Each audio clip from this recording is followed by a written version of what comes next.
Hello friends, hope आप सब बढ़िया होंगे। आज हम पढ़ेंगे cell cycle, cell division and structure of chromosomes का थर्ड पार्ट। होप आप सबने फर्स्ट एंड सेकंड पार्ट देखा होगा।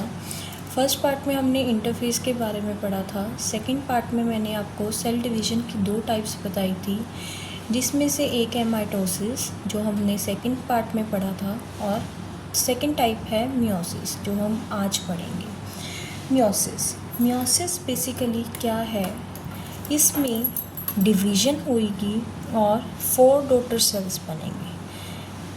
4 डॉटर सेल्स प्रोड्यूस होंगे। मियोसिस टर्म मियोसिस किसने कॉइन की थी, किसने दी थी?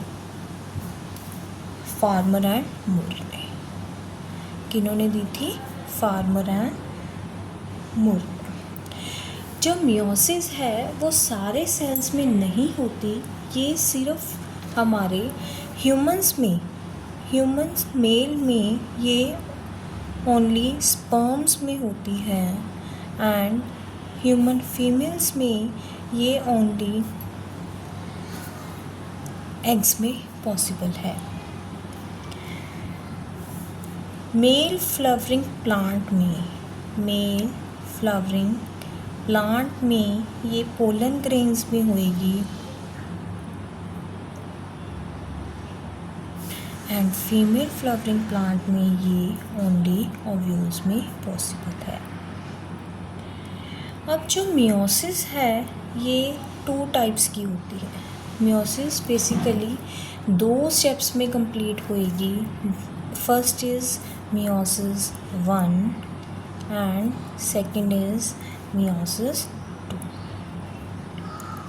जैसे कि मैंने आपको पहले भी बताया था कि हम मियोसिस को रिडक्शनल सेल डिवीज़न बोलते हैं, क्योंकि इसमें जो नंबर ऑफ क्रोमोसोम्स हैं वो क्या हो जाएंगे? हाफ। जो रिडक्शनल सेल डिवीज़न है, जो नंबर ऑफ क्रोमोसोम्स हाफ हो रहे हैं, वो होंगे मियोसिस 1 में।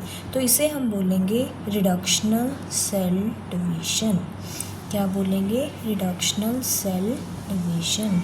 एंड जो मियोसिस 2 है ये बिल्कुल सेम होती है जैसे माइटोसिस है, तो इसे हम बोलेंगे इक्वेशनल सेल डिवीज़न। क्या बोलेंगे? Equational cell division. अब हम पढ़ेंगे कि मियोसिस 1 में क्या होएगा और मियोसिस 2 में क्या होएगा। मियोसिस 1 में बेसिकली जो हमारे नंबर क्रोमोसोम्स हैं वो क्या होंगे? हाफ। लेट्स से मेल में जो नंबर ऑफ़ क्रोमोसोम्स हैं वो 2n हैं, और फीमेल में नंबर ऑफ़ क्रोमोसोम्स भी 2n है। जब वो रिप्रोड्यूस करेंगे तो जो ऑफस्प्रिंग होएगा, जो उनका चाइल्ड होएगा, तो उसमें कितने आ जाएंगे? 4n, which is not possible. So इसीलिए हमारा जो मियोसिस 1 है वो होना ज़रूरी है।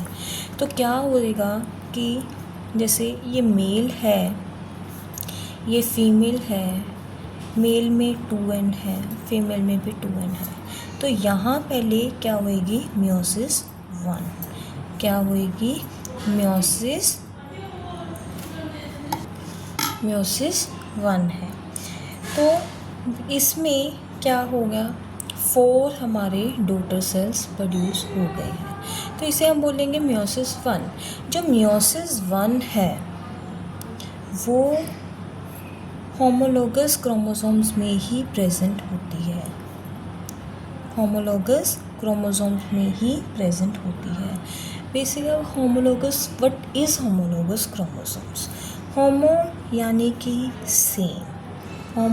कि सेम।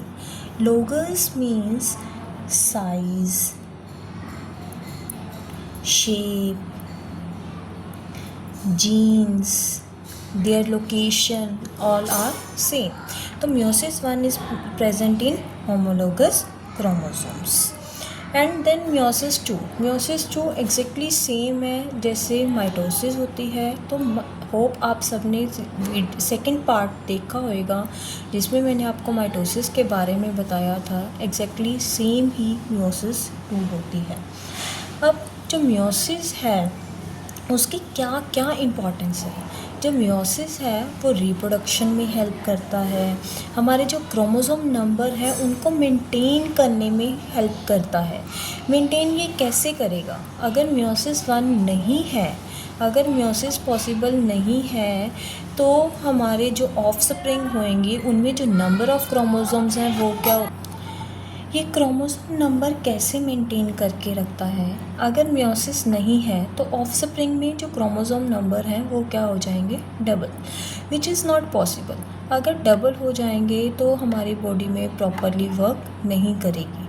तो with the help of meiosis जो हमारे डिप्लॉयड सेल्स हैं, diploid cells basically pair of chromosomes को बोलते हैं, कि जो हमारे डिप्लॉयड हैं वो क्या होंगे, पहले हैप्लॉयड में चेंज हो जाएंगे, देन वो क्या करेंगे, रिप्रोड्यूस करेंगे।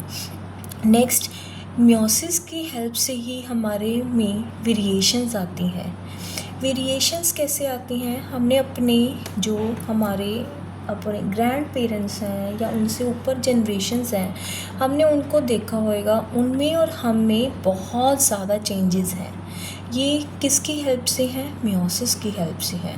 मियोसिस के साथ साथ एवोल्यूशन भी हो रही है, वेरिएशंस भी आ रहे हैं, तो मियोसिस का इन दोनों में भी बहुत ज़्यादा इम्पॉर्टेंट रोल है।